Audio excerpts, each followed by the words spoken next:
Greetings, MelVee family, and a warm welcome to you. This is My Journey with God, a podcast show where we discuss people's journeys and how God features along that journey. And we believe on this podcast series that when we share our stories, they are actually God's powerful narratives. We are scripted by divinity, and that everything that happens in our lives has a reason and a purpose, and it happens according to God's dedication and determination. And therefore, when we share our stories, the book says we will gain victory. It says in Revelation chapter 12, verse 11, and they overcame him not only by the blood, but by the word of their testimony, and they loved not their lives even unto death. And so today I have a special princess, a queen mother. I have my big sister with me here today, and I read her book. She published a powerful narrative of her journey with God. And today we're just going to tiptoe through that book. If you haven't heard about her story, we will share the links of where you can get the books below and her contacts. You need to read that book. Sis Lind. Sawubona. Yebo kunjani Elda? Ngiphilile. Ngiyaphila nami.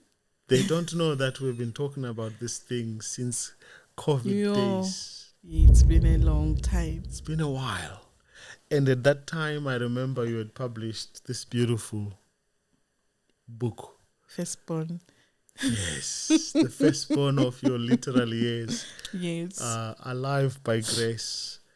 You talk in this book about how your husband tried to kill you before he committed suicide. This is serious stuff.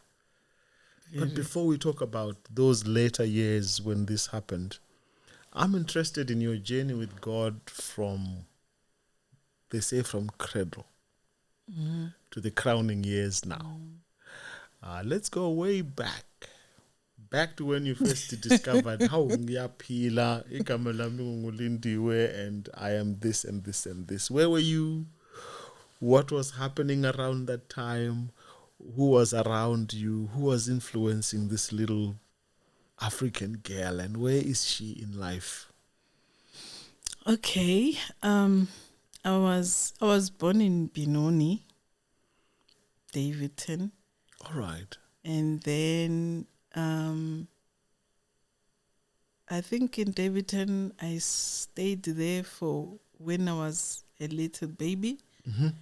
And then from there we moved to Duduza, Niger. That's where I grew up. All right. Yes. So, but then we were between Duduza and Niger because my paternal side was in Niger. My maternal side was in Duduza. So we were like... I see. Yes. Up until I was 12 years, and then I remember we moved to Mpumalanga. All right. And then we came back again. So, all right. Yeah, my life has been moving wherever, coming back, moving there. Yes. All right. But yes, my childhood was mostly in Niger. Mm-hmm. And then, yeah, I grew up with I had parents, my father, my mother, my siblings, and I think we were very close to our maternal side because then my paternal side, they moved to Swaziland, so now they were a bit far. But yeah, I remember very well growing up in Duduza. My first school was primary there, and I used to jump the street and go to school. I remember, right. and then when I finished my primary, I went to my higher primary, also in Duduza. And then I remember I started my secondary school in Benoni. All right. And then later on, I went to Pumalanga, then back to Benoni. I see. Yes. I see. So, but I remember growing up in Niger, those years, it was good because we were free as children. We could play until at night. We were safe. And I remember in my growing up as a girl child, I was very active. All right. Very active. I wanted to try everything. And I also liked a lot to teach friends and to lead them, I remember. All right. I used to also play drums. Okay. Then we had, when we grew up, we had a group of majorettes where we used to drill, and so I used to do both, play drums and also, and I was the leader, playing the stick that we use and play with the stick, and I enjoyed those years. So if we didn't have a guy to play the drums, I would go to the drums and play, and those that are coming in the group, I would teach them how to play those drums. Yes. So also when we're playing as friends, I used to love dancing. Then we used to challenge each other in dancing. Okay. And whichever who wins is a hero. So I used to do that a lot. So we would play whatever, all those games that we used to play. I don't know in English, but in Zulu we call them izingedo. Yes. The holes there we play, all those from 1 to 12 or 1 to, and then also we play with tennis balls, jumping, and also there's this we called umgusha. Also there, we play in all levels. Wow. So I would just, and I remember then the billboards, they used to use these poles at the back to hold them. To hold the billboards. We would play there around those holes like monkeys, and would compete who goes up fast, who comes down fast. I'm telling you.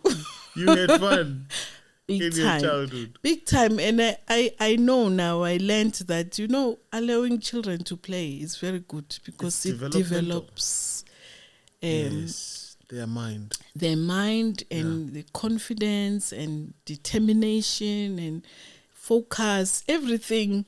In whatever that we played. I think I gained a lot from that. So even in church, at home we grew up as Seventh-day Adventist. Okay. So the singing, I remember in our church they used to make sure that we play Bible quizzes, and then to check if you are reading your Bible. Yeah, Bible knowledge. Yes. So I used to involve myself in a lot of things, and my childhood, I will say I really enjoyed. I didn't miss out. Yeah. Because anything that I could learn, I made sure I learn, and I do it to the best of my ability. Yeah. Now, so you're growing up in a home where mom and dad are present. Yes. You are having this active lifestyle, and you are enjoying yourself in that neighborhood. Would you remember any of your early childhood or family level experiences or teachings that is shaping you into this person that you are becoming? What are some of those values and principles that you were taught at home? Yeah, I grew up from a Christian home. Okay. And parents that were very strict. Okay. Yeah, even though I was playing, I was restricted sometimes to go and play, but I would sneak out, go and play. When I come back, they beat me. Tomorrow, I go back again. Wow. But yeah, my father was very strict. He was very protective because we were girls. My brother was the last born. So yeah, he was very, watching everything. If there are no boys, and if there were boys, he Around would. you. I'm telling you, he would. Yeah. Very protective. Very. And around where we were staying, the boys knew that, hey, don't touch those ones. Wow. Because my father would come and want to beat them if they don't touch my flowers. Don't touch my yeah, but they taught us a lot. I mean, the house chores, they were very strict, and my mother was worse. I think he had a way of keeping us focused at home by giving us chores after chores after chores. Like, we were like, can't we finish and go and play? She was not giving us a break of going out to play, especially weekends. Yeah. We would work until the sun sets, because you tell you from the morning you do this, you do this, you clean, you wash your uniform. Also in the house, he will tell you, today we're cleaning the ceilings, today we're cleaning outside. I remember my responsibility was to clean outside, the kitchen and outside. We had a stoop where you must put polish, clean with water, put polish, and then also scrub it. Nicely. And after polishing, make sure you're not leaving any hole unpolished. I'm telling you. My mother would come with a stick and say, here you didn't do, here you didn't do. Even cleaning in the kitchen after school, let's say she's not there, we'd come and clean fast because we want to go and play. And when she comes, we'll say, you didn't clean properly. You have to start again and clean. So even my parents were business people. Okay. We're entrepreneurs, so most of the time they were at home. If they are not at home, either they went to sell somewhere, but most of the time they're at home. You go in the morning. In the morning before you go to school, you clean. After school, you clean again. The very same place where you clean in the morning, and that used to irritate me. Like, why must I clean? And then it means you, Mom, you are making the place dirty. And we are alone during the day. But and I like that they presented, they displayed Christianity, both of them. I never saw my father cheating. I never saw my father fighting with my mom. I never saw. It was a home, a home where we are taken care of. There are prayers. My father would teach us the word. So I think those values of showing children, because as children you learn by seeing. Mostly they can tell you things you forget, but what the day to day, how they live their lives, for me it had a great impact, which I will share later. But we saw my mother. I saw my mother displaying herself as a submissive wife, respecting my dad, and also making sure that he shows that we must have relationship with other members of the family, because we used to visit them, and when we visit them, they would bring something. Like my grandmother, all the time when we go to Benoni, they would make sure they bring something there.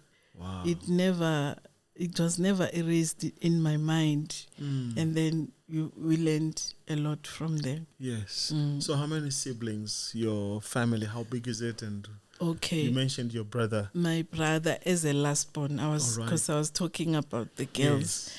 Okay, I have 2 stepsisters and a brother, but they are twins. And The then stepsisters are twins. yes. All right. But one passed away now. Okay. And stepsisters from my mother. All right. And then in my family now, I've got 3 sisters and a brother. So all in all, we are 4 and 3. All right. Yes. So we're a big family. So I think that's why, again, when we went to my grandmother's side, my mom and dad used to make sure they bring food, because my stepsisters and the brother were staying there, and also looking after my grandmother, because we would stay there the whole day Sunday, and then we come back. So yeah, I never saw my father discriminating my stepsisters. Instead, he wanted them with him. If it was according to him, we would be staying in one house. All right. But I know that the parents did not allow my mom to bring her daughters. To bring her children with her when she got married. Yeah, so we are a big family. Yeah. Yes. Yeah. So you were blended because some of your siblings were from mom's side. Yes. Wow. Beautiful. And so you obviously went to school. And you said you were going a few streets or few blocks away to go to your primary school. Walk us through your primary, your high school years. How is God helping you in those years, and what are the highlights you want to share with us? Okay, primary, I don't have a lot, except for that I do remember very well that it was easier to go to school and come back. And in my naughty days where I didn't want to clean or I was late, I would hear the bell ring, and I would expect my mother to say, "Go, the bell is ringing." I said, "Finish first." Are we in down? Before you go to You are not school. going anywhere.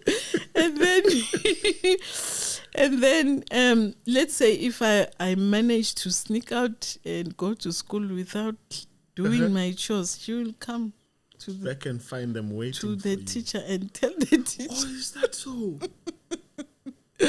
Yeah, so it's like those things taught me that when you are supposed to do something, do it.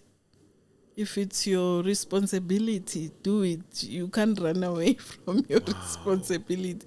So now, because you don't want to be embarrassed in class now, you make sure you wake up early, you go. And then I finished my primary. I went to the higher primary. So it was a bit far from home, but not very far. And then I remember there, my highlights, I was a singer at school. Okay. Yes, I was singing in the choir. And from the first year to the last year of the higher primary. And I remember very well, the choir was singing in, we used to win every year. Okay. Every year. And I remember our teacher, like every year when there are new children coming in, she didn't want new beginners because now she must train them. Okay. And now, because she had already trained us, we know how she wants us to sing. So she didn't want that. She wanted to keep her... that crop of singers together. Yes. Yeah, and she was also strict. So we used to have a strict schedule of after school we are practicing maybe 3 times a a week. And when it's time for competitions, I'm telling you, we will be told not to eat sweets now. We must drink, raw eggs. It was really hectic. I remember when I was done with it, after that period where I never wanted to sing. I hated competitions. I hated a choir. I never wanted to sing. Didn't want to be part of it because it was too much. It was hectic, but it was nice. Yeah. We were known good. These ones are the cream of the crop. Wow. When it comes to singing, I'm telling you, even when I was old, I never wanted to be part of a choir. You were done. I was done. But my grades, I passed very well. I didn't have problems. Up until then, we went to Mpumalanga. But before that, I remember now there was an incident that happened in my higher primary that the boys were beating girls. The abuse started long time ago. Really? Yeah.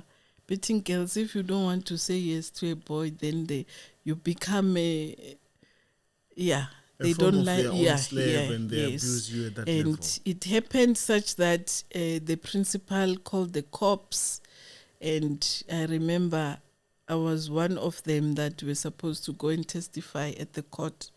That yes, I saw that boy hitting that girl. Yeah. But then after that, we went to Mpumalanga, we moved, and then, I continued with my higher primary. And I think I was there for 2 years, and I had to move to KZN to finish my matric there. All right. Yeah, so why are you moving? Hey, I'm telling who's moving you, and why are they moving us? We never stayed in one place for many years. Is it work, or is it missionary work, or what is it? I remember when we moved from Nigel, my mother was sick. All right. Was sick. And then the doctor advised my dad. Okay, there was this thing again of my father going to Mpumalanga because we are Swati people, obvious. The place where we can go is Mpumalanga because there's Swati. That's where the speaking, Swati people are. And it was closer to Swaziland because my grandparents were there. All right. I think when the doctor advised that she must go to a place that is not has pollution, because I think industries in that area where you were in Niger. So that's when we moved there. I see. But then they decided to take me to boarding school. I don't know why, but then I remember when I got a school there, my father was not there. He was working somewhere in Piet Retief. So I was staying alone at home.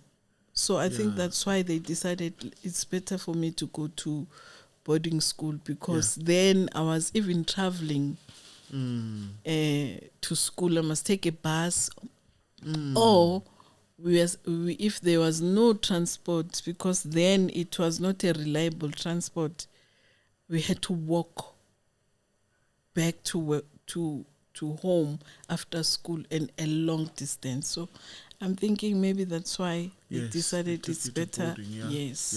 Then I went to KZN. I started, KZN. I went to 2 schools again in KZN, because the school I started in, there were riots the very first year. All right. Even then, boys raping and hitting girls. Wow. And then they took me then to another boarding school. Wow. Now, as you go through your high school, your education, how has God led you, Judy, from that time and throughout your education years, and where has the Lord led you to, and what has He helped you to achieve throughout those years? I strongly believe, then I didn't see, but now when I reflect and look back, I'm like, the grace of God. All right. The grace. Yeah. This grace has been working from long. And this grace worked when I didn't even know that there was grace, and there was grace covering me. Because then, as I'm mentioning there in the school, when there were boys raping girls, I remember there was a guy who came to me, and he told me that because it was also a boarding school, so on weekends we have entertainments, especially Saturday night. So he told me, after the entertainment starts, he told me it won't happen. The boys are planning to rape girls. They were angry because I was in a school where opposite down there, it was KwaZulu-Natal University. All right. So now the boys here at school were angry that the girls were dating guys from universities. So now they want to, get back to them like Punish that. them for that. So he said, when you see the lights going off, you must run. So I had a friend. I told the friend, hey, let's prepare ourselves. So I remember we had to wear like 2-3 tracksuits, so that if it happens, it mustn't be It will be difficult for them, to access you. Yes, and then we sat like very close to the door. Yeah, so that when it happens, we run. Luckily, I was an athlete. All right. So we knew how to run. So immediately when the lights went off, we ran. And I remember the from where the hall is and where the fence is, it was far. Wow. We ran for our lives. We jumped the fence. Luckily, there was no electric fence. Jumped the fence, and we went over to the houses around the area. We ran looking for where we can hide. And we couldn't just go to any house. We ran such that no one sees which house we went. Yeah. Yes. And then luckily we found an old man outside at that time. And then we told him, please help us. There are boys coming here and there's riots. We couldn't even explain everything in full. This old man just welcomed us, and he was staying in I think a 2-room. And then he said, okay, go inside and hide yourself. So we went under his bed. We sat, we hid there, and we heard the guys coming. Where are these girls? They wanted to fight this old man. This old man, yeah? Yeah, he fought them. He said, I don't know, don't come and ask me here and tell me you want to go to my house. We had the argument. And they stayed there around the house for a while. So we couldn't get out. You were stuck We were stuck there. And remember, you can't even make noise. You can't cough. You can't do anything. Yeah. But we stayed there for a long time. I remember we only went out when it was midnight. Sure. Yeah. Luckily, at the university, I had a family member there. All right. Then I already decided after this we're going there, we're not going back to school. We slept there. In the morning, my whatever family member was there, he took us to school. When we arrived in the morning, it was a crime scene. Wow. Many girls were raped. Many girls, there was police, there was ambulances, there was, it was bad. Sure. A lot of girls were taken to hospital.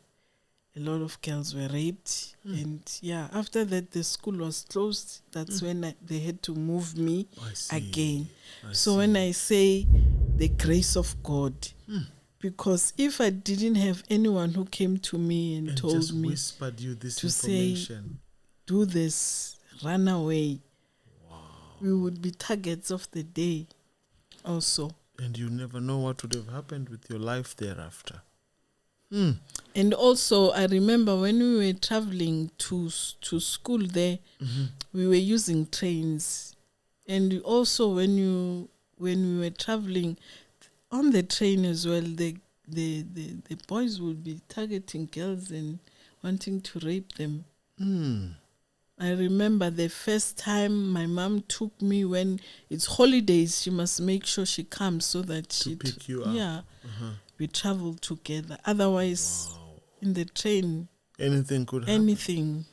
So I remember the girls who were close to me were safe because my mom was there. All right. So also that I see the grace of God covering me. Now I moved to the other school, boarding school as well. And I started there, and first year it went well because it was nowadays it's grade 11. Yes. And I did grade 12. Grade 12, something happened when they were also using train. So when they were packing the trunk, you must go and take your trunk before you travel, so that by the time you arrive at school, you can go to, in the train station, there's where you go and collect your trunks. Your luggage, yes. Yes. I went there to collect mine, I think after June. Yeah. I didn't get my trunk. My clothes, everything, books, everything. It's lost. So the second term, it was tough. No books. No books, no uniform, clothes. no No clothes. uniform, no nothing. And when at home they got that message, obviously they will hope, maybe she will get it. It took a long time. Now I'm struggling. Okay, they sent money for me to buy. Yeah. It's not easy to buy books then. Yes. It's not easy to start afresh. You can't have everything. I remember now when it was time for exams to study, I didn't have textbooks. I would borrow books. To say, if you are done, please borrow me. If you are done, please borrow me. That's how I wrote my matric, and I didn't pass it. Because I didn't have the material, But it's okay. Because afterwards I did write, and All right. But I saw the hand of God. Even then at that school, something happened. I remember, in boarding school, there's a lot of things happening. It's better now. Bullying was there. As new people, when they arrived, they welcome us. Yeah. There's a way of welcoming newcomers. There are things they must do that you must do. You can't say no. That's your initiation into process. So I remember that it wasn't nice. It wasn't good. What did they make you do? Yo. Okay, other things were doable. Like in the morning, you prepare for school. You take your books. You iron your clothes. Like standard things you do. You do for yourself. You must go and do it for the other person who will assign you. When I want you to be my ungumuntu wami la. You are my slave, yeah. Anything I want, you're going to clean my area. You're going to wash my dishes. Going to do my shoes must be clean at all times. Do my laundry, like you become a slave to them. Yes. Wow. And then you do that. And when you go to school, you carry your bag. You also carry the bag for that person. Yo. And then, we used to do that. But the good thing is it was a period of 3 months, January, February, March. That first term. Then you are inducted. Then we are free.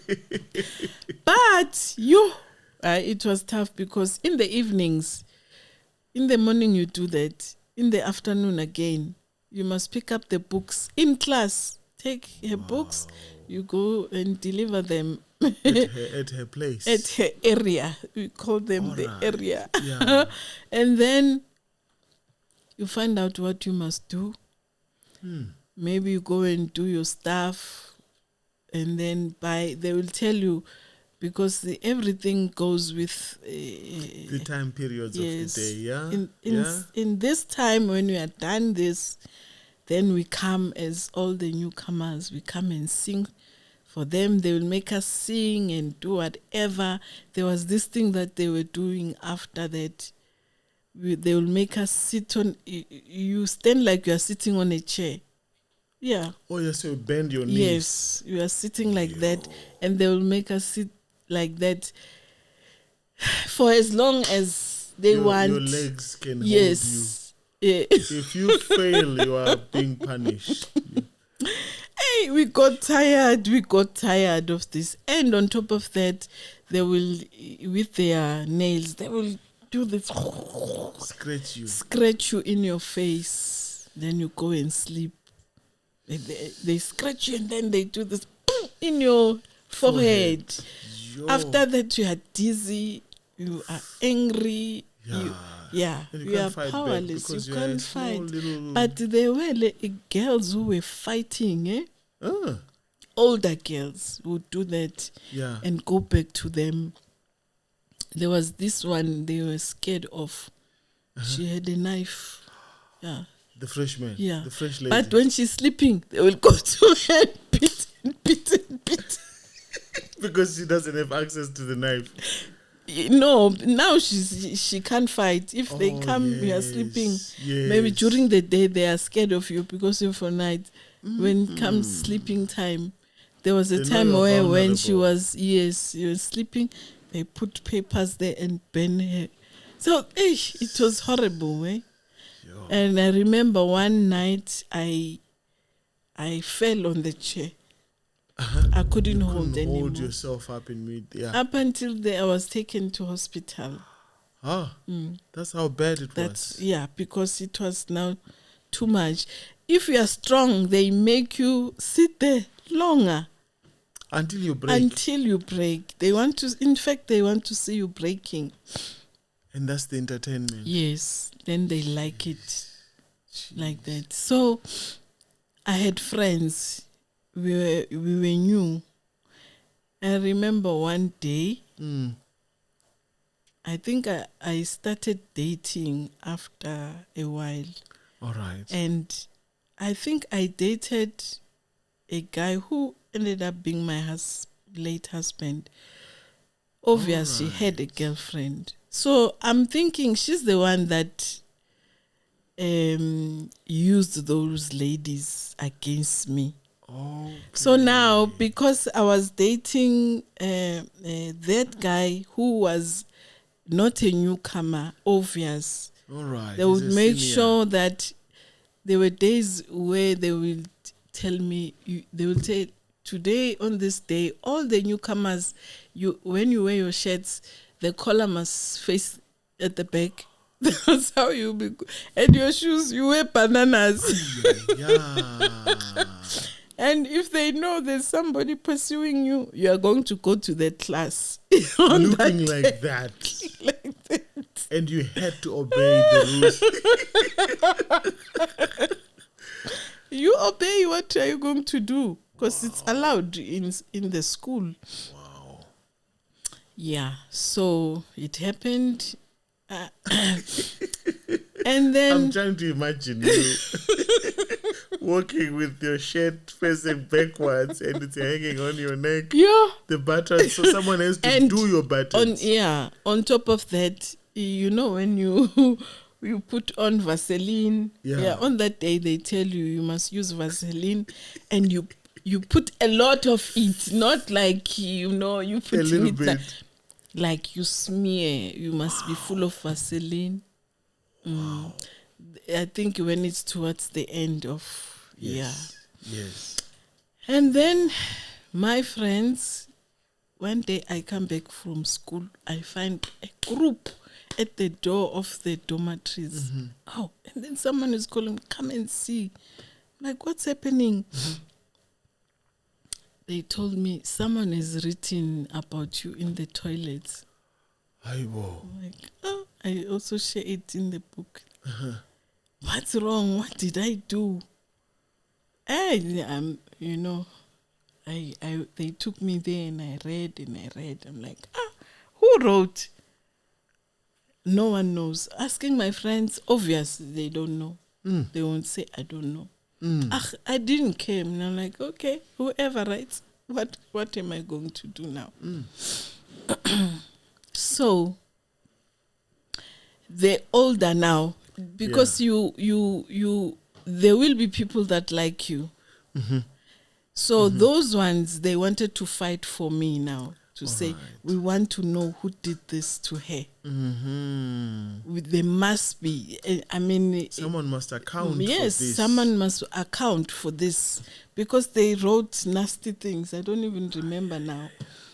And then they investigated. It was a big thing. I remember that week we used to have meetings to discuss this and what is going to happen.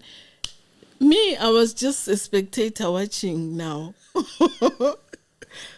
All the efforts they are doing. They even went to an extent of, one of them took out the money. They said, no, we're going to a prophet to find out who did this.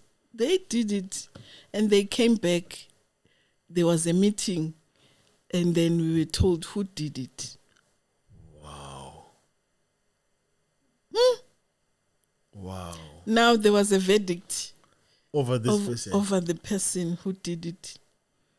And then we were told every girl in the whole hostel, you are going to get a beating. And we're using the verse laps, and the way there's a way we must, they would roll it around and make it must even be wet and wet. Yeah.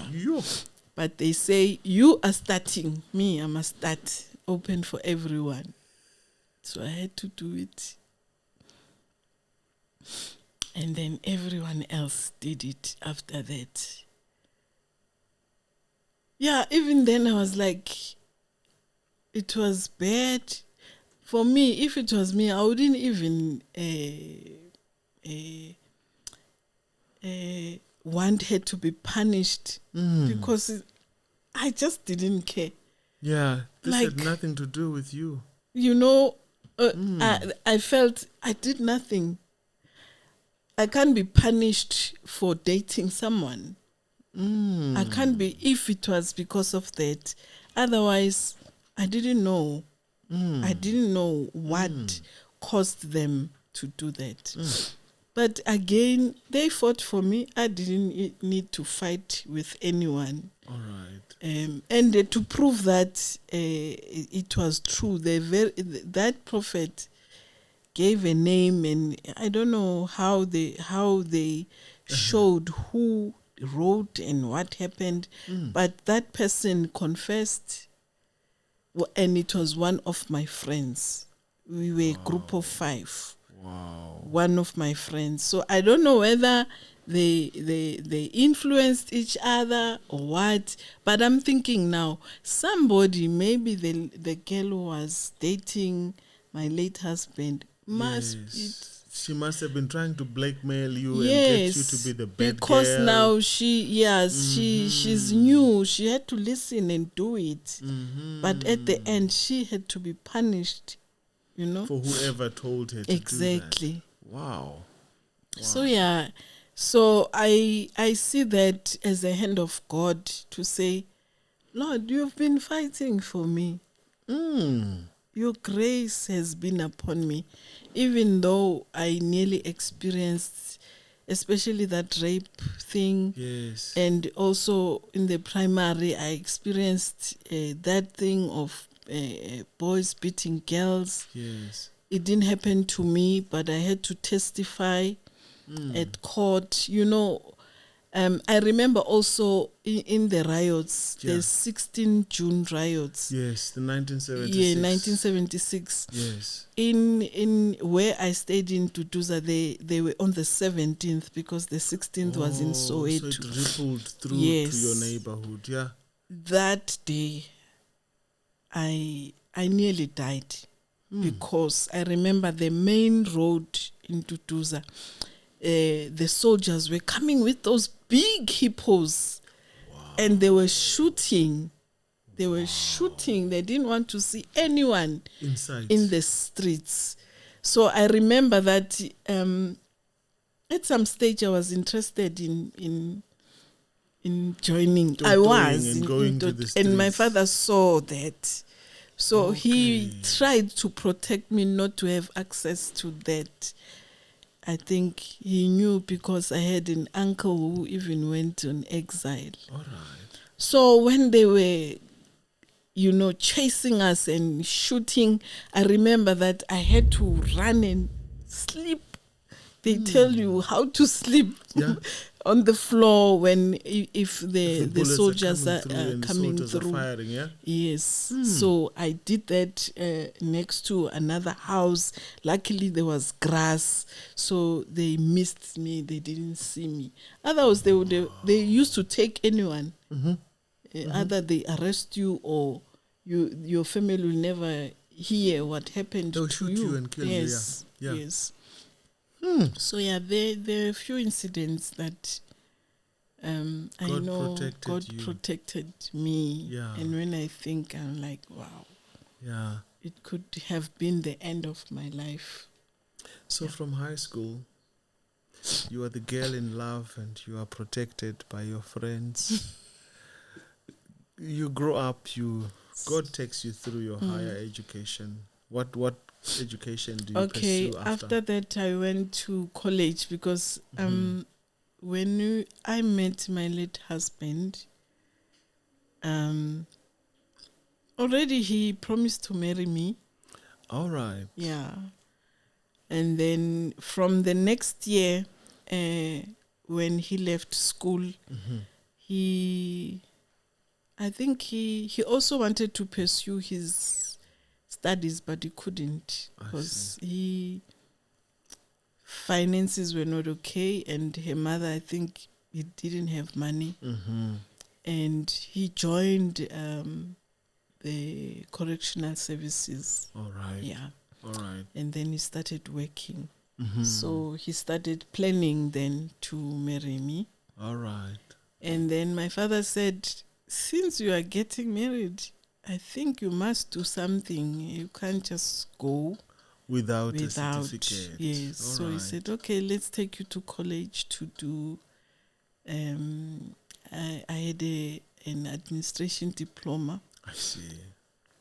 And then the next year they paid lobola, and I was pregnant. Then we had to move in together. We got married. Yeah, life, things were fast. And then I started the journey of being a wife and a mother now. Yes. How has God led you? Particularly, I'm interested in how your faith gets impacted by this relationship, because this becomes a pivot moment in your life, and you write about it extensively. And I've listened to other podcasts that you have shared this story at. But I'm more interested in how your faith gets impacted by this family you are trying to establish here. Coming from a very stable family where you are loved, you are protected, and you are supported, how does your faith take a turn? And how does God lead you in this new home that you are establishing? And maybe also share with us, and I'm sure young girls out there who might be interested to say, what did God teach you during those seasons and journey that you went with Him through your marriage? Okay. I went into marriage excited. I went into marriage with determination. I wanted to get married also as a girl child. Because obviously I saw that this thing is doable. My mother did it. My father played a role of being a father to us, so it's not difficult. It's a good thing. I think because marriage is it's a God's gift. Yes. Everyone wants that gift. So when I got married, what I liked and what made me to open myself to my late husband is because I told him my values as a Christian. This is what I want. This is what I expect. As you are saying you want to marry me. So if we are doing it, can we do it this way? And yeah, he was for it, and he was supporting it, and was acting it. So for me, it's like, okay, then if we agree, why not? Because I was very clear what I wanted.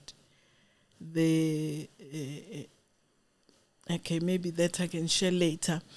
Yes, but as a Christian woman, I wanted to be one in my marriage, to love my husband, to submit to my husband, to respect, and also my children. I knew that as I grew up as a child in a Christian home, this is what I'm going to give my children as well. There is no other way that I see and I know. I received for my own self God while I was young. One thing I didn't share is that in my childhood journeys, now when I'm older, I would say the Holy Spirit was talking to me. All right. At a very young age. And I will say the angels has been there for me, protecting me. Why I'm saying the incident, especially that I have mentioned, it's not something that can be done by human to protect the way I was protected. Yes. Because other children were hurt, other children were raped, and I didn't. So I would hear messages, I would hear the Holy Spirit telling me. So I had that relationship. It's not only that I grew up in, I had that one-on-one. So up until I was older, it's like when I want to know about something, I would receive a message telling me that, okay, this is this. Okay. But when we are young, you don't know. So it was just... You just put it away. But I knew that, there's this person that always tells me things. For me, it was just like that. So, like, especially in as a mother now, I had questions. I saw in families, my own family, and also I was interested on how to make sure your children grow up in the right manner.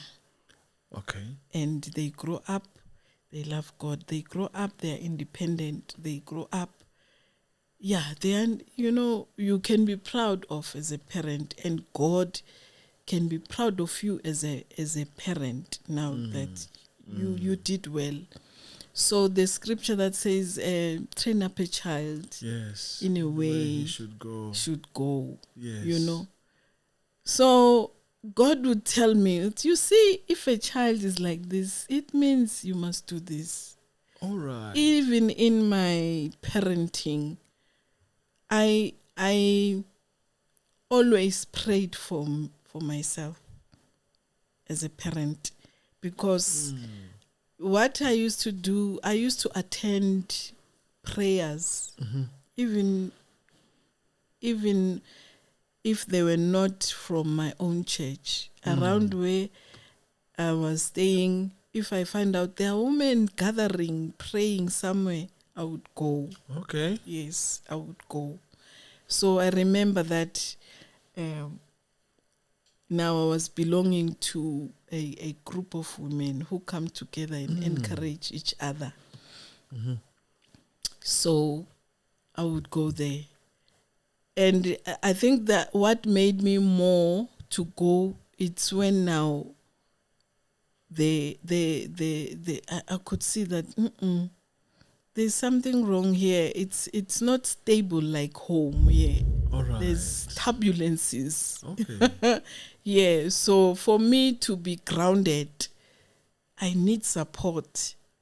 And at that time, remember, when you get married as a woman, as a Christian woman, as an African woman, as you want your marriage to work. And you grow up listening to other women talking about God, how God helps them, how God saves them, how God will also help you in your marriage. If even before you experience challenges, you need God. You don't only need God when you have challenges. So I knew that I had to hold on to God for my marriage to work, and for me to be that wife, because you cannot perform as a wife with your own strength. For me. So I came with that approach. All right. And as I listened to other women, then, you get encouraged. Yeah. So God was my pillar. God was my pillar. So at this stage, Sis Lindiwe, what's causing the turbulence? Yeah, because the first year I experienced turbulences. You see, now I'm putting it in a nice way. Yes, you're describing. Yes. Yeah. It started the very first year. Yeah. I stayed 1 year. Just after 1 year, then I saw, why is this person acting like this now? Yeah. And then obviously we are shocked. You are not okay. But because you are in this to make this work, and if he says, oh, sorry, I made a mistake, you move on. Yeah. You forgive. And you forgive. Yeah. I mean, love relationships are about forgiving. Yes. So, and when you enter into a marriage that you will forgive somehow. Yeah. So my mind was there, my heart was there, and I know God is on my side. So it helped me even with my parenting, that I knew I won't do it myself, because I learned that the children are your children, but you don't know them. Okay. God knows them. They are borrowed to you to They raise. are borrowed, and for them to grow up being healthy children, happy children. And also, you don't know their future. So if you don't dedicate them and pray for them, they are doomed. Yeah. So I didn't want to see myself failing in the area of parenting, because even before I had children, number one, I asked God that I don't want children when I'm old. Okay. Number two, I don't want children from different fathers. All right. And then I want them to grow up and be independent children, healthy children, normal. That's the aspiration of any mother. Yes. So that's what I had to say. I'm going to do everything in my power to make sure they grow up in the But right at this way. stage, you are also working, right? Yes, I'm working. Where are you working? What are you doing? My first job was at Checkers. I worked Okay. for Checkers. Then as a data capturer, as an administrator. All right. Yeah, I started working there. So I remember by then when I got married, my firstborn was when I started working, because I didn't start immediately. All right. When we did our wedding, I was pregnant, the second-born. The firstborn was already maybe 1 or 2 years. Yeah. So obvious, even the pregnancy and also the giving birth, all those things you pray for. Yes. You don't just expect that they will.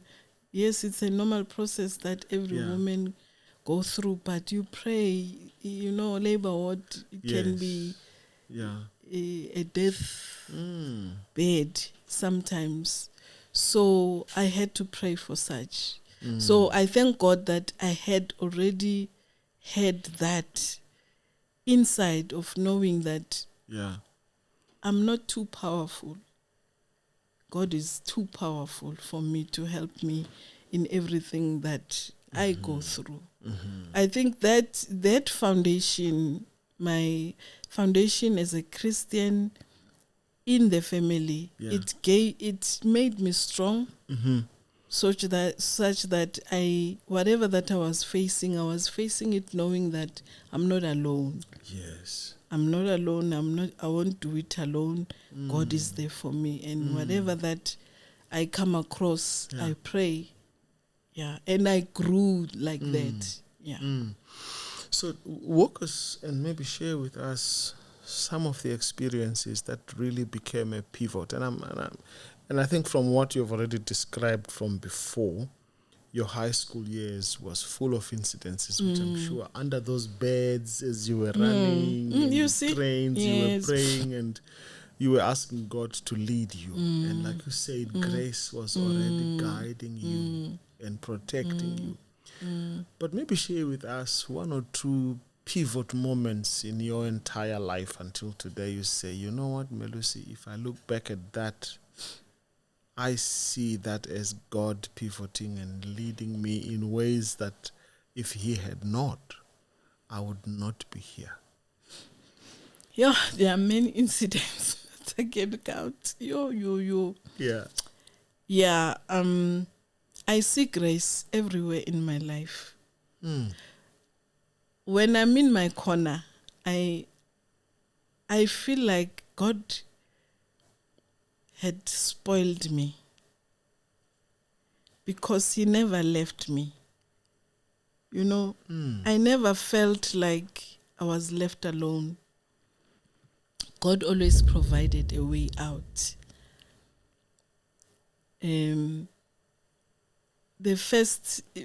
My first job when I started working, I never looked for the job. Okay. I never looked for the job. I remember my sister was working there at Checkers. Yeah. And she was going to pursue her studies. And then the manager asked her,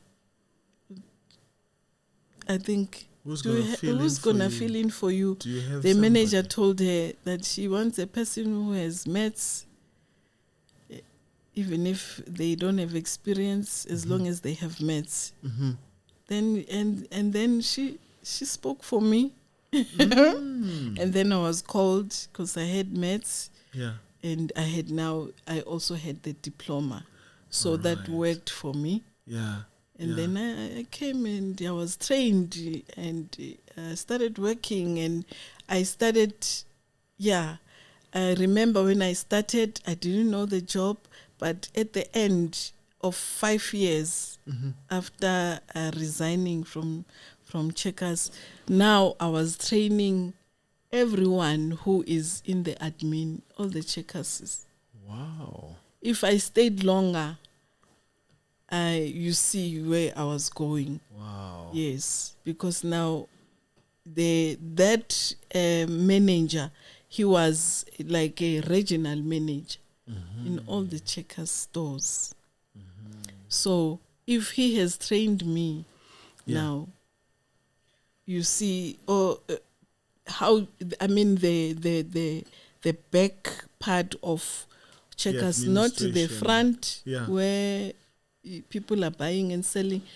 What comes into the shop, the stock, the management, everything, of all inventories, everything is recorded, the profits and the loss.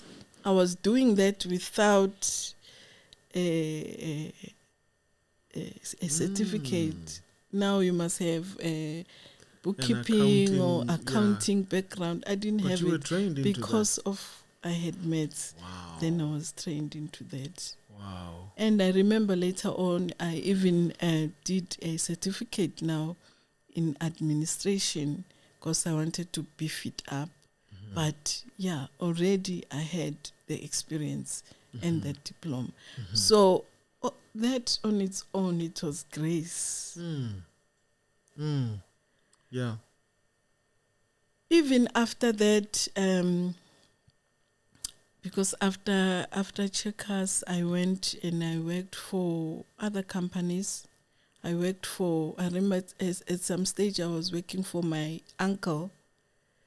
I was working for another company which was a travel tour and something. My uncle was doing soul talk where I learned more about the mind.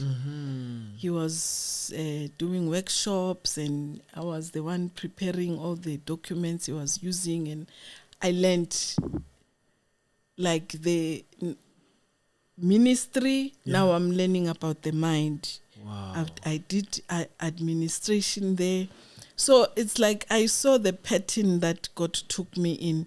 Okay, there was a time where for 1 year, I was a teacher at Mpumalanga, but I didn't like it. Yeah, I didn't like it, and I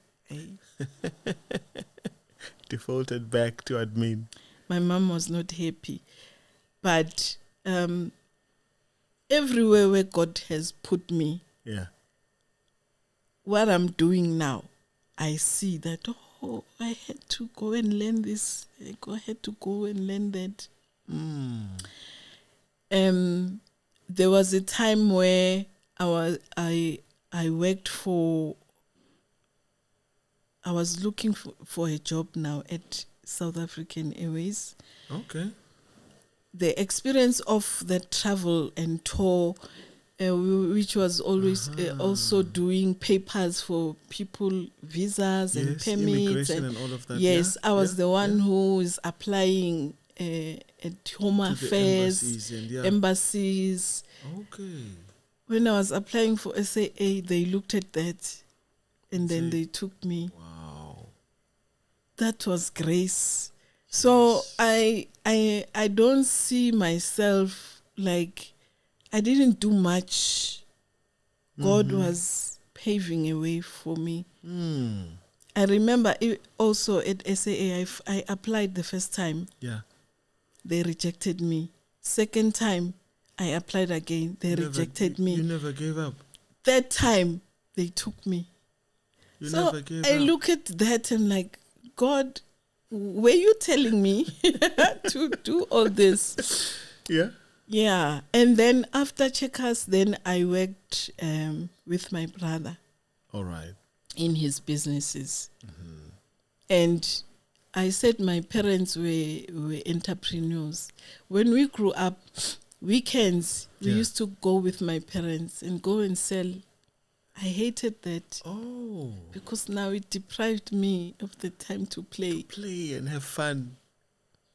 We watched my father, you know, when you start a business from scratch and it grows and it bears fruits and it dies and it starts again.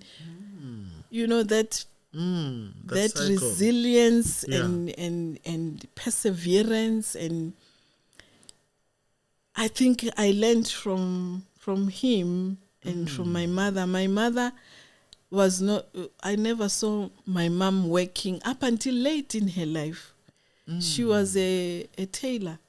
At home, there were times where we don't go to the shops. The clothes we are wearing at church, my mom is making the dresses for us, and we are looking beautiful. So there's a lot that is happening now in my life. It's like God planned from long time ago. I didn't plan. The only thing I know is I remember when when we are children are young, they ask, what do you want to be when you are older? Yes. Two things I know. I never wanted to do all these things. I wanted to be a businesswoman. Is that so? And I wanted to be a pastor. Only. Really? Yes. Where are these and they coming didn't from? listen to me. They didn't. Because I'm a woman, right? Yes. Because back then, how can a woman be a businesswoman? It's for and men. even be a pastor. Yeah, and even be a pastor. Wow. So you see now, my mom was a tailor. I started making my clothes with a needle and a cotton. They would buy me something and I don't like it. I just go to my room and I fix it. I do it the way I want it. Wow. I don't complain. Why? Yeah. I would hear my sisters complaining, and maybe if they don't like it, it stays in the wardrobe. Me, I fix it and it's nicer and I wear it. Wow. So that I had the love of fashion. Yeah. The way I would dress myself, I don't just take anything and wear. Most of my clothes, I will take them, I will design them and ask someone. That led me to now make sure that I go and do fashion designing. Yeah. And because I loved it. Wow. We grew up like that, wearing clothes that were tailored by my mom. And they're part of now, my parents were entrepreneurs. My brother started a business. Obvious, I was coming with the experience from Checkers, from all the other companies I'm mentioning, and South African Airways. I started by being his PA. All that worked, but it ended up being, there was a time where I was handling his 3 businesses at once. The businesses grew. Yeah. And while I was there, then the calling came. The calling came now. I started a ministry on the side. After I went through what I went through, Yes. healing and deliverance ministry, I was sharing about that to people, not knowing that God now is healing me. As you help others. Yes. And then I decided, no, let me go to Bible school. Unfortunately, I didn't go to Seventh Day. They are very expensive. I wouldn't afford them. Wow. So because I wanted to know more, and I wanted to know to be confident in what I would to be grounded. Yeah, and know exactly what I'm Anchored doing. in the word, Yes, and yes, theology. yes. So you Yes. trained to be a theology, to be a pastor, and finished this thing. Yeah, I did. And this is happening after the challenge you went through. Yes, after the challenge I went through. Yeah. And as I'm teaching, I'm sharing, I'm praying with people, I knew that God gave me the gift of being a counselor. I was doing it without knowledge, it was just coming from me. I would help people. Yeah. And then luckily, when I was at Bible school, there's a module for that. I did it. But I had this thing of, I need to learn coaching now. Is that so?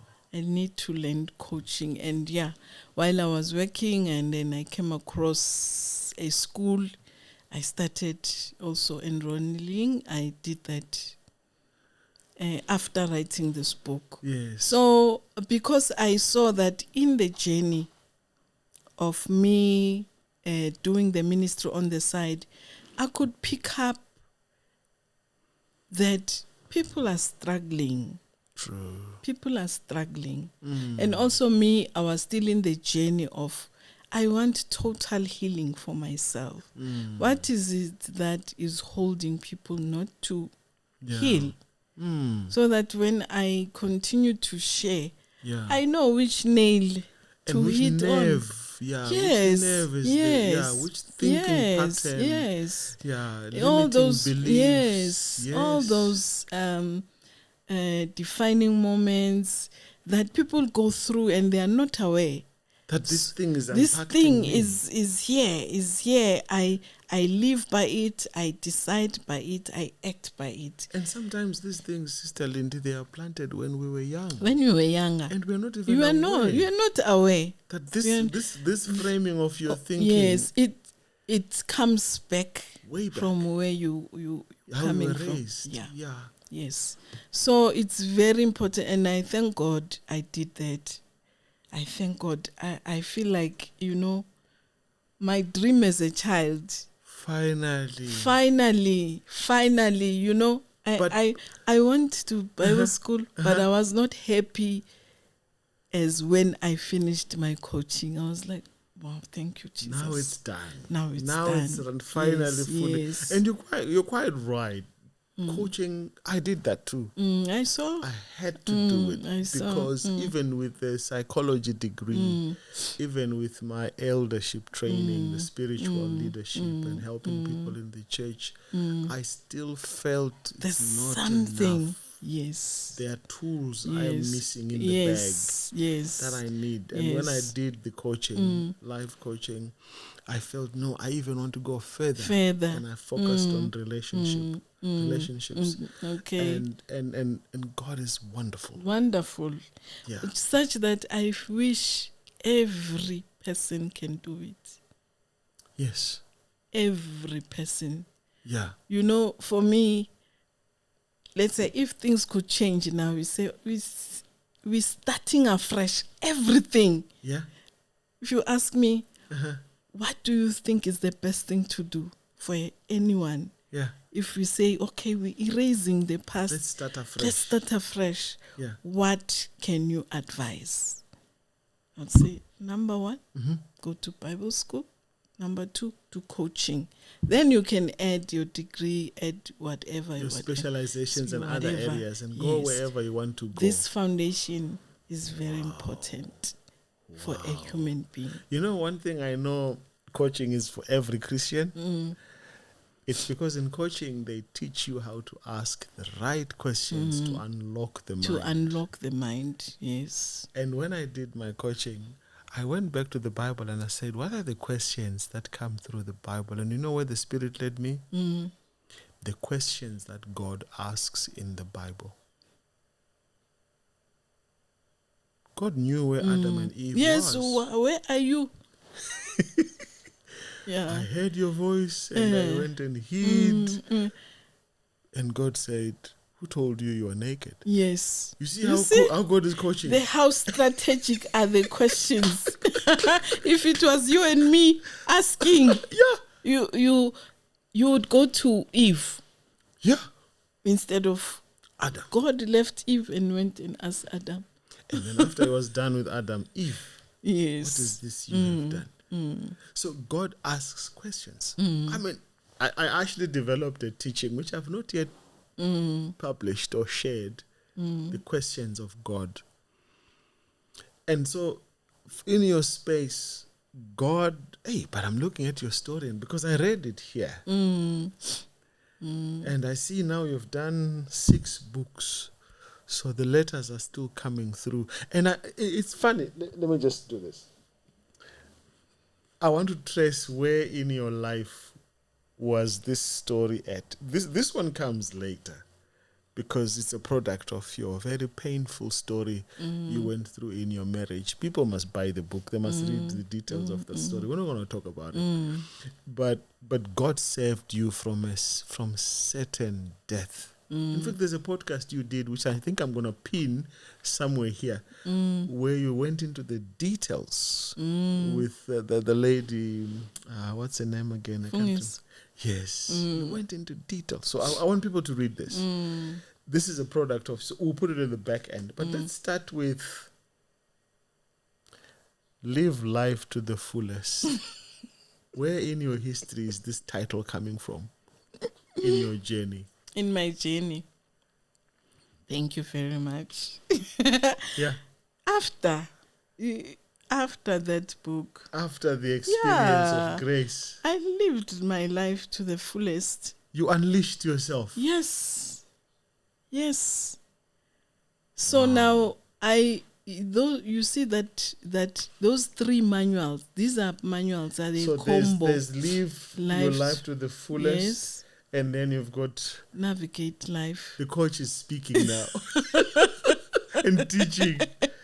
And you did them so small, the best. Be the best that you can. Yeah. You are unleashing yourself to the. So this come as a combo. It's a combo. As a coaching. It's a coaching program for kids. Wow. Yes, I've designed that for kids, because the first one is this. We start by this one. Be the best that you can be. Yes, before you live life to the fullest. And after you live, then you can navigate with the tools. Yes, so I love it. And I'm grateful that God is opening doors for it now. Yes. Because I saw, as I'm saying, I've been in ministry. Yeah. And as a coach, I know that the most critical time is when we are younger. Oh, yes. Yes. And most of the time it is... Yeah, that's what they say. And it is neglected a lot. We only become serious when things are tough. When things break. When now we are this hard thing that can't break. So why can't we help these children so that they don't become like us and struggle like us? Because adults are struggling, many of them. Yeah. They don't know, they don't see. And they don't hear. But they're in that problem, in the valley. Yes. So you then... Right, becoming. Yes, that's the last one. So that's the latest one. The latest one. Becoming a godly woman, embracing difficult times to manifest your best version. You're writing. You're becoming the author here. And then, like you were saying, you were praying to God on how to parent your children properly, even when you were coming from a very difficult marriage. And a marriage where there was violence, there was pain. Yes, because I saw his upbringing. Yes. And what it did to him. He ended up taking his life just because of upbringing. Yes. If he was open to him receiving Christ, which he did at some stage, but because he was stuck in his childhood way of being raised, and also his traditions. All right. Yes. Yeah. And so he couldn't take himself out of that. Yeah. Yes. And so you guide here on how to enjoy parenting. Yes. Yeah. It mustn't be difficult. It mustn't be difficult. Because it's a gift. Yes, it's a gift from God. Yeah. I mean, there are people who cry for children. Yeah. There are people who are praying right now. Yeah. There are people who are spending money to make sure they are they're happy. That they get a surrogate parent. They are infused just to have a child. So now when you have a child, you must enjoy it. Yeah. It's a blessing. But you must have tools. Yes. For you must have at least a guide. Do you know we never go to school on how to become there's parents? No manual for parents. Or how to be in a relationship. People are not taught these things at school or anywhere. And then you write this. Yes. This I wrote after the grace story. Yeah, not immediately. I think I wrote this first and then this, but already the Holy Spirit had told me that everyone is alive by grace. When I chose that title, I thought, because I went through this, I'm alive by grace. He has got you covered. And then the Holy Spirit said, everyone is alive by grace. So I had to dig in to that grace. Grace. I want to know then about this grace. Then because I only knew a portion. So I want to know more about this grace. What does it do? That's why I say He's got you covered. And I use 12 months. I'm just taking just a year of time, yeah? Yes, just 12 months. Knowing that in every 12 months, every year, God has got you covered through His grace. And then I break down the 12 dimensions that were revealed to me. The 12 dimensions of grace. Yeah. They are here with us. They are available, but we need to understand. We need to understand, and so that we can tap into them and live the best, be the best that you can be, and live that life that you are. Look at me. I only received my dreams after the trouble of the marriage that broke down. Yes. And I listened to your story. The day the Spirit made you run. Yeah. Run for your life. Run for your life. Because if you go this way, don't go this way, go this way. Literally. If I did not listen, remember I told you, I had that relationship of listening. And the voice would always will always speak. So I know when the voice is speaking to me, I know I don't miss it. And I don't want to miss it, because once you miss it, you miss a step. You're gone. And you are lost. You are gone. You may lose. Like me, I wouldn't be alive today if I missed that voice. That said, don't go this way. Remember, this is the front, this is the back. You always use the front. Yes. You came into the front, but now when you leave, God says, go to the back. Don't use the front. Don't use the front. And you run for your life. Few seconds, He was coming to the front door that God said, don't. With a loaded gun. Yes. Coming for your head. Yes. And God says, run. And so you write about how He got you covered and He led you. Yes. This will always be for me a masterpiece. This one? Is it? God bless you for sharing your story with us. Now you can go die. You have it. You know why? Yeah. I also love it very much, because why? Yeah. The reason why I shared the story. Yes. Is a proof that we serve a living God. Amen. Amen. He listens, He speaks, He does. Yes. He's faithful. Yes. He doesn't leave us. In fact, I believe in us, our spirits are like a socket that only the Spirit of God can connect. Yes. Yes. Nothing else connects Yes. with us. So you will always have this void in you until you plug in to God. And if you're not plugged into God, your life will be so miserable. Yes. Yeah, you don't have the light of life, as John 1 says. Exactly. He gives the light of life. You know, when God said in the beginning, let there be light. And there was light. And that was not the sun. It was the presence of God in the situation. Makes a whole difference. And so I really celebrate the fact that you shared these with us and you did not go with them away. Yeah, I had to. Anyone who's doubting God, anyone who is not sure, anyone who's losing their hope, must read this book. And look at me. Look at how when I'm alone, I'm a guinea pig of God. An experiment of divinity. Because where I am today, it is through Him. It is through Him. It's not my own doing. Again, this one, if we can all understand the grace, how powerful is His grace.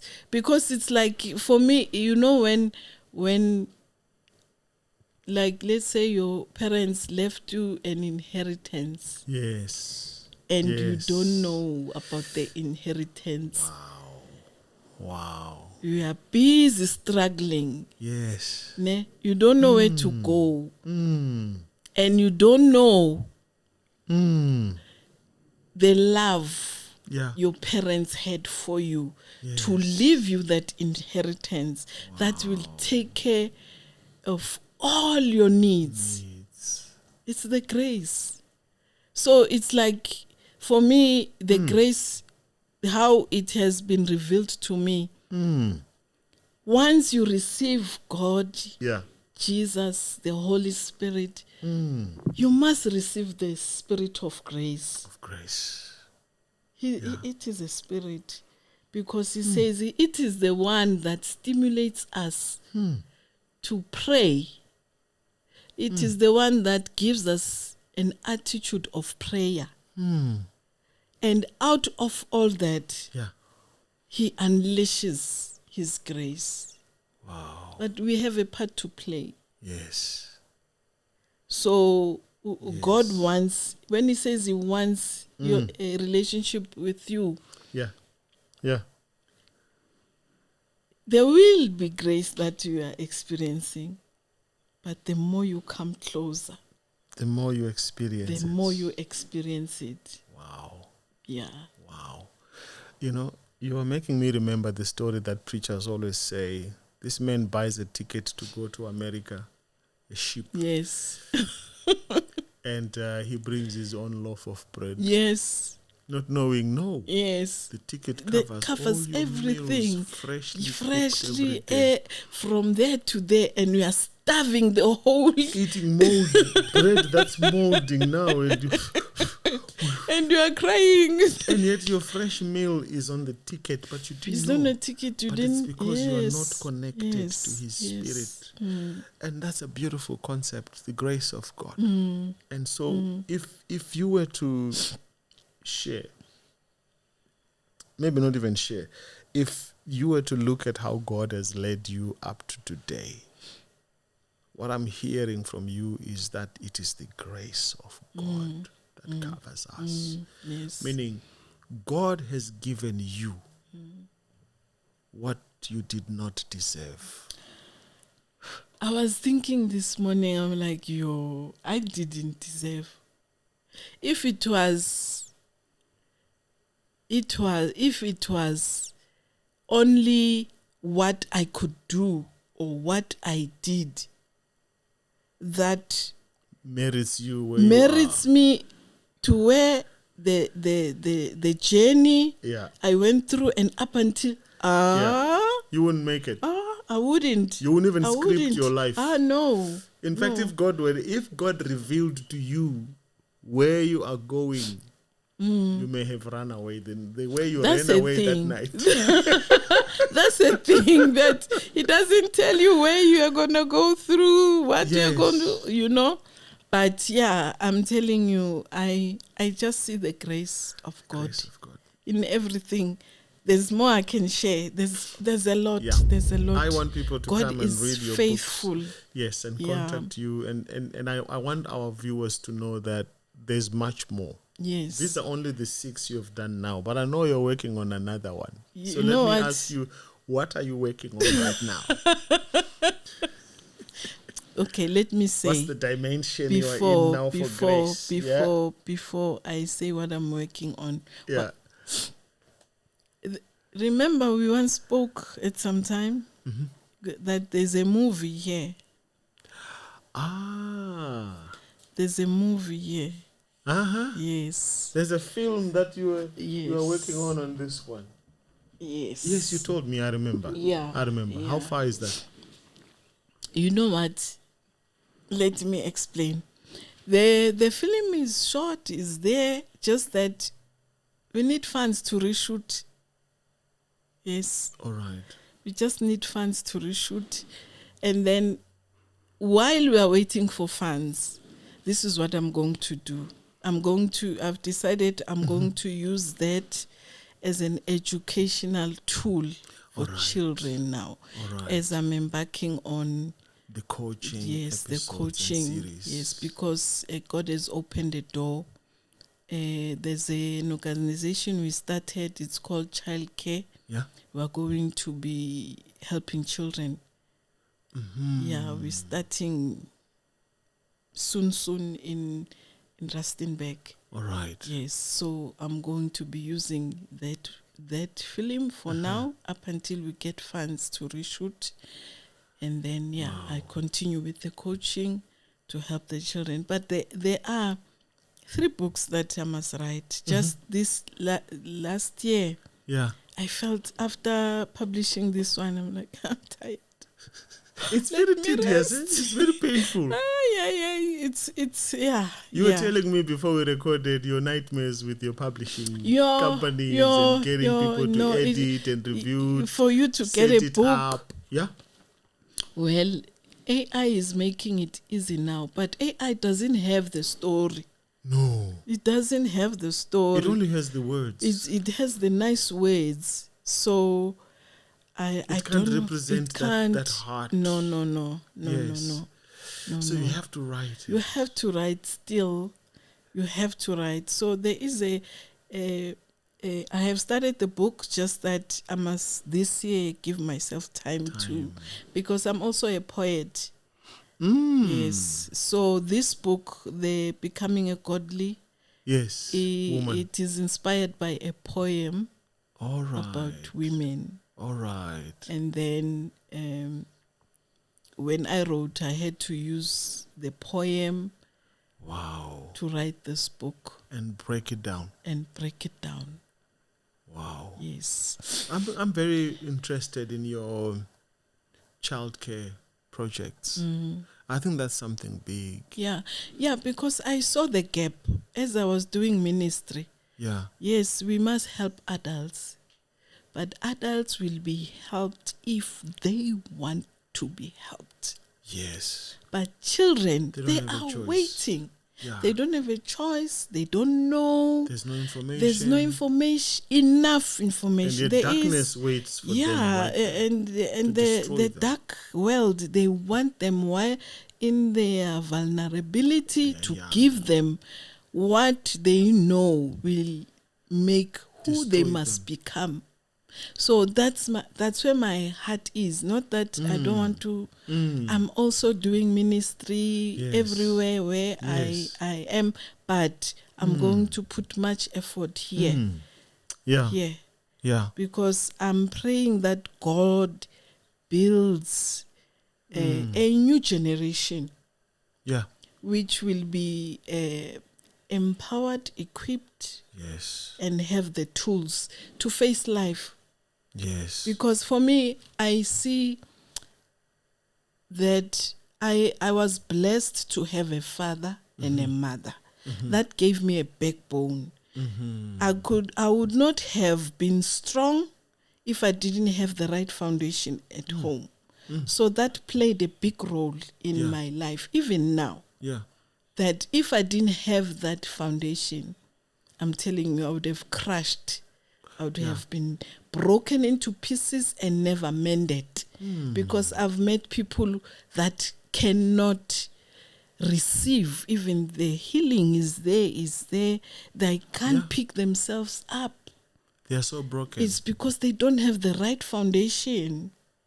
They suffer from that. And what is said with children, once you miss it, if you don't train up in the way they should go, in the years where the brain is developing, they're developing character, thinking, personality, later on it will be difficult to put the foundation, and so much is the broken. problems we have in life is because of that part from 0 to 12 years. Yes. Because after 12 years, now the character is formed and formed. shaped, and the thinking is already active now. They have decided who they want to be. Yeah. It's not even us parents who decide. You can think, I might have done all. You can never do everything as a parent, because you don't know. But if you involve God in your parenting, He knows. Even when your children can go through something, God knows, because you have already dedicated them, and you gave them what you have. God will provide what you don't have. So it's very important. I want us to wrap this one. Yes, I know. I'm eager to ask you some very interesting personal questions. You don't have to go into the depths of it, but just highlights. And to our viewers, I didn't even prepare her for this one, so just listening and let's have fun with Sis Lind. You said you're writing books. Yes. What's the next title you're writing? The Word. Okay. The Word. That's very curious. I'm actually curious to know the Word. The Word. Yes, I wanted to say the first part of the Word, I'll be sharing what is the Word, about the Word, and what it does to us, and wara. Yes. And the second part, it's my poems. Wow. Yes. The words you're generating. Yes. In fact, I'm hearing as you're speaking that words create worlds. Yeah. By the word, worlds were created. And sometimes we are who we are because of the word we speak. Yes. And why God says you will be judged by every word. God is interested in our words. Yes. Yes, very, very much. You can take it lightly. Yeah, but it's deep. Or sometimes you say, I'm joking. But already we have uttered. The body hears what you have said, and it gives you the word. Yes. Wow. I'm looking forward to hear that, to read that word. Every one of us, here's the next question. Every one of us have our nightmares. The thing we fear the most. Job said, the thing I feared the most has finally happened. What is Lindiwe's nightmare? What I fear the most? I fear not to be in the presence of God. I fear to walk alone. Wow. I don't want that. I fight for that. I learned the hard way that if you are not protected, you are not covered, you are doomed. Anything else can happen as long as I know I'm with him. I'm with him. That's so deep. My mind has gone very far when I heard that, because I can resonate, and I'm hoping our viewers can resonate with this. Because the scripture that comes to mind is, if the watchers watch without God, they watch in vain. What can you do? If the builders build without God, they build in vain. Yes. God help us. Thank you for that one. That is where we are supposed to be. I share about that a lot in this book, Becoming a Godly Woman. Yes. As women, Yes. that is our place of safety.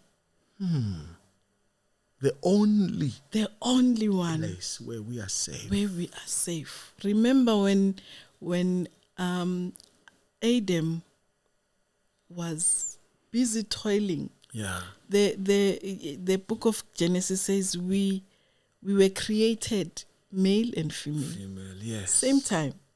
But Adam came first. Yes. Where was Eve? Inside Adam. The formula was already coded inside. Miraculously. Yes. Wow. So, if you want to be out of the place where you are supposed to be, there's danger for you. Let the fish stay in the water. Yes. Stay in the water. Like the question you spoke about, where were you? They were not where they were supposed to be. Yes. And things happened. Thank you. Now, if there's... Every one of us in life, we create bad habits. We pick up bad habits in life. What is one habit you say, I thank God I overcame it, and this is how I overcame it? Okay. That habit, I think I got to understand it myself when I did coaching. Okay. What was that? Entertaining the fear. All right. Yeah. All right. Being stagnant. Paralyzed by fear. Yes. And procrastinating. And procrastinating. So once I noticed that I was supposed to do 1, 2, 3 and I'm not doing it. Why? Yeah. I sit down with myself and I check. And when I grew up, or even when I was older, I just developed this thing of introspecting. All the time I would give myself time to introspect my life. And I enjoyed it. You will see that I'm not doing okay here. And also, if let's say something has disturbed you, and you don't deal with, it will come. It will affect. Yes, it lingers there. It lingers there. It becomes a weight. Yes, it becomes a weight. Now you slows you down. You're supposed to do something, you don't do it, and it becomes bigger and bigger. Then we are stagnating now. Then we are procrastinating. It's because of. So how did you overcome the entertainment? How did you put this fear out? Okay, the number one, the word. Read the word. Speak the word, read it louder, and pray and about affirm it. Affirm affirmations and declarations. It's the oil that dispels it. It runs away. Then we are left with, now what must I do as a person now? Because God has taken care of what I don't see, I don't know. It's like God is a strong tower. The righteous run to Him and they are safe. Or I hear the other scripture that says, fear not, for I am with you. Yes. So you're displacing fear with the presence of God through His word. Because of the abuse.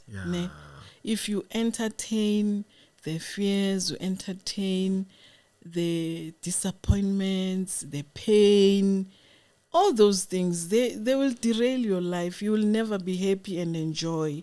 You see, that's why I ended up doing, it's not me. I was given this long time to do. Yes. That those are the things that when you are growing up, you must be aware of about yourself. But we only learn this when we are older. Until we are aware, you think it's normal, it's okay. Yes. I want us to close with these 2 extra questions. Still more. There's more. I have to milk it out. There's so much from you. You're getting too much anointing. So if you are happy and you're really having a great day, what is the plate of food you want to see in front of you to enjoy? Your best meal. You say, Melusi, if I'm really happy, put this one in front of me. I'll be just happy. Okay, number 1, disclaimer. Okay. I believe in the God of variety. Okay. Okay. So not only one meal. All right. I believe in you see a buffet where everything is there. All right. You are the buffet type. Yeah, Let me choose this and eat this and simple that. But there's two. But the buffet people have a problem. Because when you have dished and you look at the other plate, you're like, where did you get that? Yes. I didn't see that. Yes. Okay. But there's 2 that my topmost. Yeah. I love salmon. Fish. Wow. Okay. Just it's expensive. You must I know. plan. Yes. If it was available and I could buy it at any time. You'd have that every day. Yes. Wow. And lamb. All right.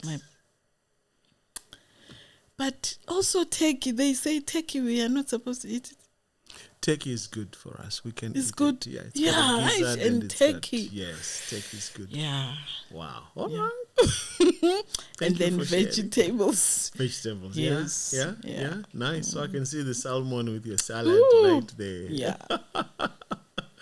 Right. Now, the last question, and this is to inspire someone out there. You see, the Bible says in Revelation 14, verse 13, after the 3 angels' messages, God says, blessed are those who die henceforth in the Lord, who die in the Lord, says the Spirit. So this is a spirit thing I'm asking you, and we're going to end our interview on this one. And as a pastor, you're going to see the power of this word. So it says, blessed are those who die in the Lord henceforth, says the Spirit, for they rest, but their works do follow them. When you are no longer here and you're gone, because we all know, the living know that they will die. Yes. What is the one thing you want to be remembered for?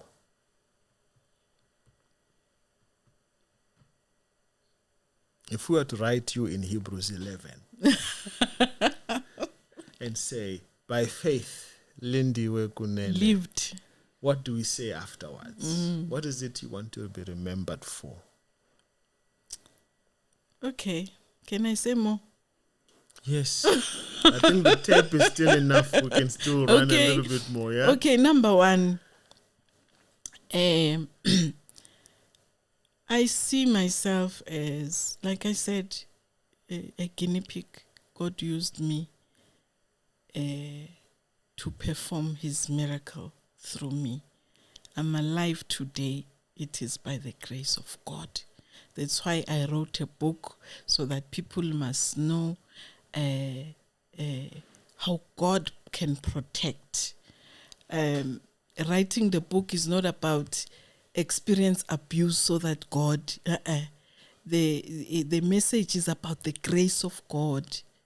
The grace, the sufficient grace of God that is available for you, people to remember that I lived and I experienced the grace.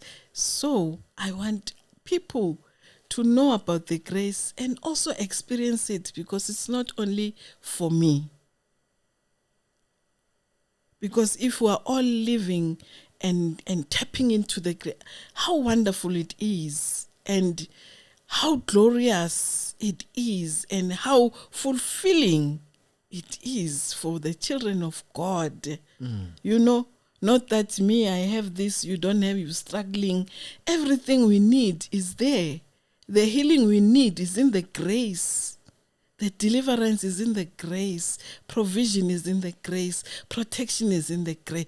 Everything. Preach, sister. Preach it. Wow. Number 2. Yeah. Not that I want to die. Uh-huh. But if God takes me, I tell him, I remind him, you gave me this. So this must work. I want to see it working. If I can see children prospering. Yeah. Prospering. Because I've been to many schools sharing, ne? Mm-hmm. Because I've been trying to put this in schools. Mm-hmm. I can see that maybe it's not yet time for other schools, but where we're going to start, if I can see those children believing in themselves, believing in God, knowing who they are, and having those dreams and knowing how they can achieve. Because a lot of people are stuck between having a dream and not achieving it. But if we know that the giver of a dream is God, God gives us the desires. Therefore, he will accomplish what he has started. But you must be in the right state of mind. Yes. So if I can achieve that and even not when I'm no longer there, because there are many topics that are in these manuals. If the children can get that, when God says, train up a child. In the way they should go. Train. Yeah, that's the strategy. Train. But what is it that we are training? So the it is very important. It's the word. Yes. My son, don't forget my word. Yes. Keep it here. Keep all it your buying, buy the wisdom of the word.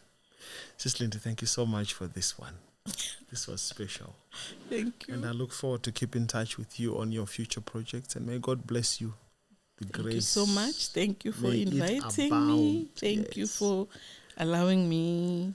And thank you to the viewers of MelVee Production. I hope you were blessed and you are still going to be blessed by. Yes. Amen. Thank you so much and God bless you. Thank you. Now, if people want to reach you, where do they reach you? I'm on Facebook as Lindiwe Kunene. All right. And there's also Alive by Grace. Alive by Grace. Lindiwe Kunene. I am on Instagram, but the most important one is I have a podcast too. Is Women Become. All right. Yes. Woman Become. Woman Become. Where is it hosted? On YouTube. It's on YouTube. Yes. Yes, on YouTube. Yes. Woman Become. Woman as in WOMAN space capital letter become. Yes, because we are in a process of becoming like Christ. Wow. Even women. They are in this business. Yes. Amen. Thank you so much. Our viewers, I know we've taken a bit of time on this one because there was so much anointing on this one. And thank you so much to our guest, Sister Lindy. God bless you. Thank you so much. And please, if you have any comments, you have any questions, you want to discuss this further, we've left the chat room open, so make use of it. Drop your comments right there and let us know what you think about this testimony. Perhaps you want to share this with someone that you know will benefit from this. Feel free. The share button is there. You can like it and add it to your playlist so that you can come back to this podcast later on. And above all, if this has been a blessing and you have a story to share, please get in touch with us. We'd love to hear what your journey with God has been like. And therefore, as I close this, brothers and sisters, let me wish you God's blessings. And according to Lindy, become. Because grace is available. God bless you.